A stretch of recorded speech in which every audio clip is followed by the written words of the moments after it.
Thank you, Jeff the Fish. In the next 30 minutes, we're going to make you a smarter fantasy football player and a much dumber person. Coming up today on the show, what do you do with the Chiefs?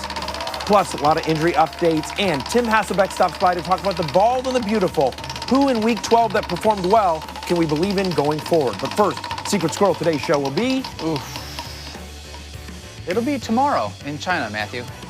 Factually correct.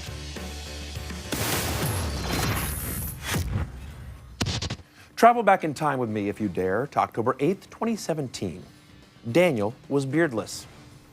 Strawman, just a tiny coffee stirrer. And the Kansas City Chiefs were the greatest football team in all the land. Today, everything's changed. This Chiefs offense is a disaster. Daniel is covered in hair. And Strawman, maybe the most prominent straw on all of cable television. Take that, random straws on diners, drive-ins, and dives. After Sunday's 16-10 loss to the Bills, the Chiefs have now failed to score more than 17 points in 3 consecutive games. Their decline goes back to that Week 6 loss to the Steelers, right? Since Week 6, Kareem Hunt is running back 25 in fantasy behind guys like Austin Eckler and Isaiah Crowell. Alex Smith, merely QB 15. Tyrod Taylor, Case Keenum, and others are ahead of him. And Tyreek Hill, wide receiver 25, behind guys like Ted Ginn, Juju Smith-Schuster, who didn't even come onto the scene for a while, and others. And of course, Travis Kelce, who is the best tight end in fantasy on the year, only had 6.9 fantasy points on Sunday. Since Week 6, Chiefs have scored 8 offensive touchdowns in 6 games, 8 in 6. Only the Bears and Giants have fewer in that span. In fact, the Chiefs, only team in the NFL to not score a rushing touchdown since Week 5. I mean, guys, what do we do here, right? Alex Smith, not long ago QB1 on the season. He's back to his dink and dunk ways, right? Smith has now gone 4 straight games without a touchdown pass that went at least 25 yards downfield. He had 6 of them in the first 7 weeks. Smith didn't even attempt to pass 25 yards downfield against Buffalo. I mean, he's got Tyreek Hill. You're going to need another quarterback for Week 13 in the fantasy playoffs. As Smith goes, so does Tyreek Hill. He's now a matchup-dependent wide receiver 3. But the biggest decline on Kansas City's roster, and the one that's hardest for me to acknowledge, is my fantasy ride or die, Kareem Hunt. Look at these not fun Kareem Hunt facts. 8 straight games without a touchdown. 6 straight games with less than 100 rushing yards. 4 straight games with less than 80 scrimmage yards. 4 straight games with less than 11 fantasy points. For me, a lot of this honestly falls on their offensive line. Since Week 6, Hunt averaging 1.4 yards before first contact. That's 40th in the NFL. First 5 games, he was 3rd in the NFL. Like, even when he wasn't scoring, you could at least bank on the volume, but just 12 touches for Hunt against one of the worst run defenses in the NFL? Like, I can't believe I'm saying this, but this is hard for me to say. Come on, just spit it out, you idiot. Kareem Hunt no longer a must start for me. It depends on who else you have. He's a bum.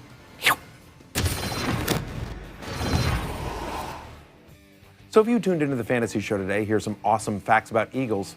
You're in luck.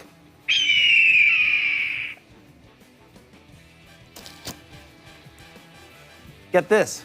Eagles have eyesight 5 times better than humans. They can detect prey 2 miles away. Golden eagles can fly 200 miles per hour, making them the 2nd fastest bird in the world. And best of all, eagles are apex predators, meaning they are at the top of the food chain and they have no predators. Yeah, although I will say this, eagle eggs very easy to get and a very big part of a balanced bear breakfast. Buzzing! Okay, did not know that. You know what? Here's some Philadelphia Eagles facts for you, though. Carson Wentz, QB2 on the season. He scored 20-plus fantasy points 3 consecutive games. You knew that. Guy's a stud. Eagles, highest scoring team in the NFL, averaging over 31 points per game. And 3, perhaps most important to know when it comes to fantasy football, there's not a single Eagles running back you can put in your lineup with any confidence. We said last week the Eagles were a clear running back by committee. But I also said, listen, I'll own it, right? I said I believed that Jay Ajayi was the most complete back on the roster and that his role would increase enough to make him startable. I was wrong. Ajayi only has 5 carries and 2 targets in the passing game. should have had a touchdown, but fumbled just before crossing the goal line, which, by the way, doesn't help him get more playing time. LeGarrette Blount had 15 carries, but no catches. Blount led the team in snaps, but single-digit fantasy points in 6 of his last 7, snaps for running backs, I should say. He remains touchdown dependent and only has 2 touchdowns all season. That's what's the word, not good. Corey Clement actually had fewer carries this week than Carson Wentz did. Look, if you have Wentz on your roster, he's a set and forget it, obviously, as is Zach Ertz and Alshon Jeffrey. But unless we see some clarity, Eagles running backs, sadly, just to forget it. Hey, excuse me there, Barry. Okay, can I get a couple more eggs here, pal? That was smooth. All due respect for my fantasy ride or die, Kareem Hunt, but it's an open relationship.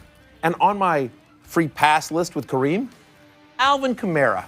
Look, here we are together.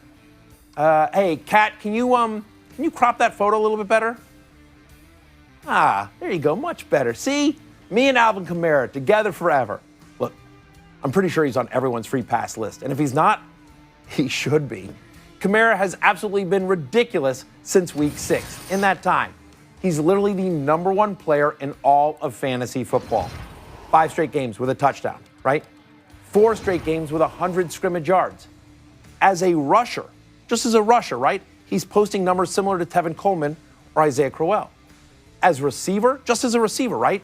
He's posting similar numbers to Jack Doyle or either Michael Crabtree or Amari Cooper.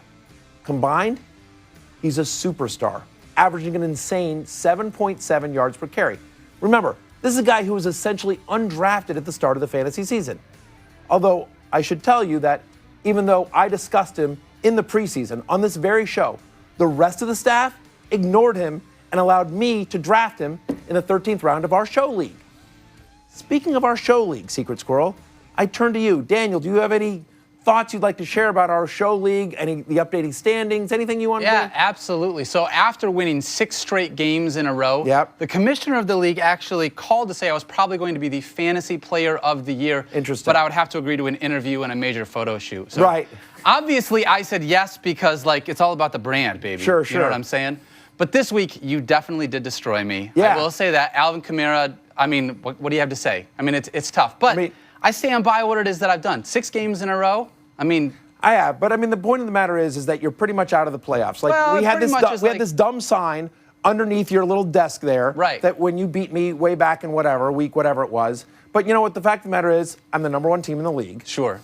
I got Tom Brady. Yeah. I got Alvin Kamara. I got Brandon Cooks. Who's that? Is that jacket made by Humble? Who made that jacket? No, it's made by Fantasy Show Champions. That's who it is. Okay, right. Yeah, my little Adam Thielen. I got Adam Thielen as well. Yeah, I'm crushing you like a grape. I just want America to know. Yeah. That you're not going to be in the playoffs on this show league. I might be. To me. I still may make the play. There is a chance mathematically I could make the playoffs. What needs to happen for you to get into the playoffs? I need DeAndre Hopkins to score 18 points tonight for DJ the Robot to beat the Bear of Bad News.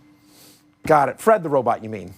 Did I say DJ the Robot? You did. I was thinking DJ Roomba, Right, exactly. Yeah. So there's a guy named DJ that co-owns the fantasy team with Fred the Robot. Let's do that. Thanks for coming to rehearsal and reading the script, Secret Squirrel. And Joshua DeVillers tweets, why in close games down the stretch do the Jags not use Fournette? And listen, Joshua, I totally understand the frustration here. Jacksonville's leading rusher on Sunday with 62 yards and 2 touchdowns. Not Fournette, not even Yeldon or Ivory. It was quarterback Blake Bortles. Fournette only had 12 carries for 25 yards. However, look, I'm still high on Fournette for the year. He scored a touchdown in 5 of his first 6 games this year. He's still 3rd in the NFL in touches per game, behind only Le'Veon Bell and Ezekiel Elliott. He had 28 carries just 1 week ago, and next week gets an easy matchup against the Colts. Stay strong with Leonard Fournette. It's not always good news for fantasy players. Sometimes after Sunday, you're left wondering what the just happened. So take it away, crazy voice guy. Dak Prescott threw for just 179 yards and 2 picks against the Chargers. What the just happened? Yeah, in 3 games without Ezekiel Elliott, he's been bad, averaging under 170 passing yards per game. Tyron Smith missed 2 of those. Some of this is the defenses he's playing, right? Chargers are a tough defense, played the Eagles, that's a good defense. Falcons are getting better. part of the problem also, he's not running the ball. He didn't run the ball once on Thanksgiving. I think better days are ahead against the Redskins on Thursday night. But still, you have to be concerned about Dak Prescott, who was a QB1, but now without Ezekiel Elliott, until we see it on the field, he's merely a matchup-dependent QB2. Who's next? Marcus Mariota only had 184 yards and threw 2 interceptions against the Colts. What the Fort Nashboro just happened? I'll tell you what happened. He's terrible. I don't know what's going on with Marcus Mariota this year because he's a talented quarterback, but for some reason it is not connecting this year. I mean, that was just a brutal performance, and we've seen that a lot for Mariota. Get this. Opposing quarterbacks have failed to score 15 points against the Colts only 3 times this year. Tom Savage in Week 9, Marcus Mariota in Week 6, Marcus Mariota in Week 12. Come on. 32 different quarterbacks have a game with 20 fantasy points or more this season. Marcus Mariota is not one of them. I mean, the 49ers have 2 different quarterbacks with 20-point games this year. And Marcus Mariota does not. He's just not running anymore. He seems to be scared in the pocket. I don't get this. Marcus Mariota, I have him in a 16-team league. I'm not starting him. Until we see something, I don't even think he should be rostered in leagues. That Titans offense is a mess, at least the passing offense. Who's next? Jordan Howard rushed 7 times for just 6 yards against the Eagles. Thanks a lot, Jordan. What the fire cakes just happened? Yeah, well, they ran into the Eagles, okay? That's going to happen. That's one of the best run defenses in the NFL. And so when that happens, obviously, he's not going to do very well. Philadelphia allowing under 45 rushing yards per game. By the way, that's also a really good offense. Part of the problem is that the Chicago Bears have a pretty good defense, but the Bears had the ball for less than 23 minutes in their game. That time of possession in this week was the lowest of Week 12. He's had at least 15 carries in the previous 8 games. I'm not worried about Howard. The volume will be there going forward. Don't panic on him. Who's next? Evan Ingram only had 3 catches for 18 yards in Washington. What the Flatiron District has happened? Yeah, this was a weird one, especially considering how good the Redskins are at giving up fantasy points to opposing tight ends. But 2 games without Sterling Shepard and 2 games where Evan Ingram hasn't really performed. So we'll see how much that has to go. But facing the Raiders this week, 7th worst defense against tight ends. And again, this was still the 6th straight game with at least 6 targets for Evan Ingram. The volume is there. He's just not connecting. I'm not worried about that. Ultimately, I think you have to keep starting Evan Ingram. He's still a tight end 1. Who's next? Austin Seferian Jenkins only had 2 catches for 27 yards against the Panthers. What the fireman Ed just happened? Well, what happened is that he can't catch a break. He dropped a touchdown pass, which he should have had, but had another touchdown overturned. It was the 3rd time this year he's had a touchdown overturned. Fact of the matter is that with Robbie Anderson stretching the field, he's become the number 1 option on the Jets. But honestly, ASJ, because of the volume of that passing offense, feels to me he's like a borderline top 12-ish tight end. He's been held to under 30 yards in 4 of the last 5 games, but he is getting red zone looks if just the refs would cooperate. I've never seen a guy have this much bad luck in the red zone. I think it turns around for ASJ again. I think he's a top 12 tight end going forward. Who's next? T.Y. Hilton only had 2 catches for 15 yards against Tennessee. What the French lick just happened? Seriously, what just happened there? Yeah, Jacoby Brissett, just couldn't get the ball downfield. He was just standing there getting sacked. I don't know what happened. The problem of the matter is that without Andrew Luck there, T.Y. Hilton has been even more boom and bust than normal. 3 games with at least 24 points this year, less than 9 points in the other 8 games. You think about weeks 13 through 16, Jags, Bills, Broncos, and Ravens. T.Y. Hilton should be nowhere near your lineup going forward. Coming up after the break, Tim Hasselbeck is here to talk about the most surprising performances of the week. Yes, it's our now weekly segment about Ricky Seals-Jones. Stay tuned. Welcome back to the Fantasy Show, presented by E-Trade. Our Week 12 Monday Night Football matchup takes us to Baltimore. It's DeAndre Hopkins and the Texans taking on Joe Flacco and the Ravens. Monday Night Countdown kicking off our coverage 6 p.m. Eastern tonight on ESPN. And now it's time for the bald and the beautiful.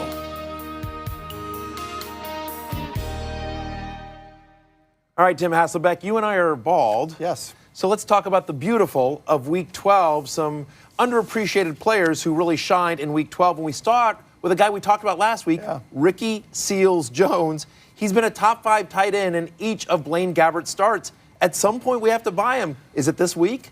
Yeah, I think you need to pay attention to him now. Listen, I wasn't on board with it a week ago, in part because, we hadn't seen a ton from Gabbert, but Gabbert's played fine in his first 2 starts.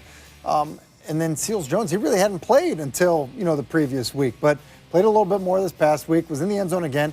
Let's face it, Arizona is going to be in a situation where they're looking for playmakers. Think of how unhappy Bruce Arians is with their receivers. Right. They're looking for guys to make plays outside of Larry Fitzgerald in the passing game, and I think he's just going to get more opportunities. Does seem like there's a connection between him and Blaine Gabbert. They were on the practice squad together. Listen, targeted on 12 of his 26 snaps. You'd like to see that snap count higher, but when he's on the field, he is getting looks from Blaine Gabbert. I agree with you.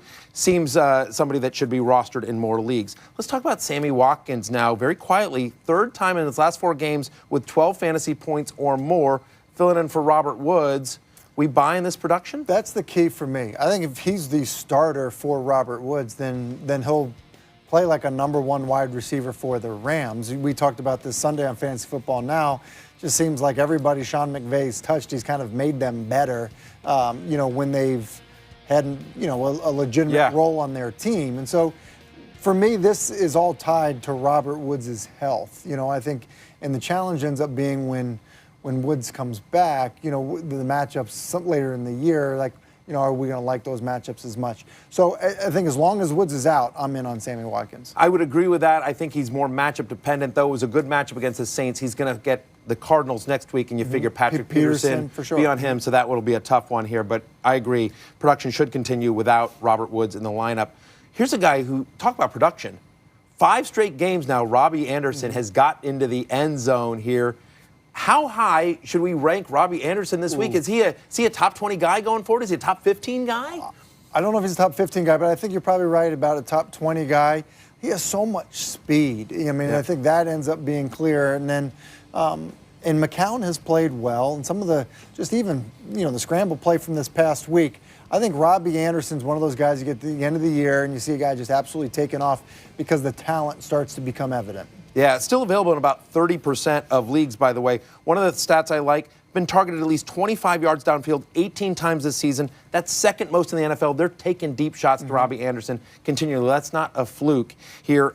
Speaking of fantasy football now, Tim, Sunday morning, you said, I think Joe Mixon has his breakout game against the Browns. He did exactly that. More of the same for Joe Mixon, or just it was the Browns? I do. Well, it was the Browns, so I don't think I take too much credit for that. That's an obvious one. But listen, they had been pretty good against the run. Yep. I just think that there's going to be a massive commitment to get him the ball every way they can. You saw it it was pretty balanced effort by him in the run game and the passing game this past week. And so I think you're going to see more of that. Not nearly as much Giovanni Bernard as we've seen in the past. And I think that's what we see at the end of the season, basically almost exclusively Joe Mixon. Well, the volume is there, certainly. I think schedule gets tougher playing the Steelers next week. However, he's been involved in the passing game. I think he's now on the flex radar, whereas before he was kind of like, let's wait and see because he'd been so disappointing here. Now, going back to Thanksgiving, Phillip Rivers had himself a day here, and you sort of look at the upcoming schedule for the Chargers, and things look good for Phillip Rivers. Are we buying him as a top 10 fantasy quarterback going forward? I think I am, because of the way the receivers are playing, because they haven't been able to run the football as well as, I thought that they would, or they maybe have the parts of the year. And I will say we probably need to give Mike Clay a little bit of credit because he was on the Chargers bandwagon before the season started. He said they would win the division. It was looking bad. And and about how easy their schedule is. And I do think that what they're going to do is they're going to put it on Rivers. And so I think the volume in terms of just opportunities for him to throw the football, I think is going to be through the roof. Browns, Redskins, Chiefs, Jets, Raiders. Not a defense that scares you if you have Phillip Rivers there. I agree with you. 3 straight games now with multiple passing touchdowns for Phillip Rivers. Thank you, Tim Hasselbeck. Time now for a blind resume, okay? Since week 5, these are the 5th and 6th best fantasy quarterbacks. However, player on the left started in more leagues than any other quarterback. Player on the right started in fewer leagues than Ryan Fitzpatrick. Who are these guys? Stay tuned.